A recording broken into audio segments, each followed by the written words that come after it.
Syederun, Wakil Ketua MPR RI, Ahmad Muzani bertemu Menteri Dalam Negeri atau Mendagri, Tito Karnavian, membicarakan terkait 3.000 mantan kombatan Gerakan Aceh Merdeka atau GAM yang dalam perjanjian Helsinki akan mendapatkan tanah dari negara seluas 2 hektar per orang.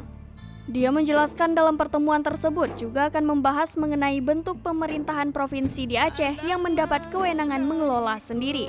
Selain itu, menurutnya juga dibicarakan terkait kemungkinan bendera Aceh bisa dikibarkan bersamaan di bawah bendera merah putih. Muzani mengatakan dirinya juga telah mencoba mengkomunikasikan berbagai persoalan tersebut kepada sejumlah menteri terkait.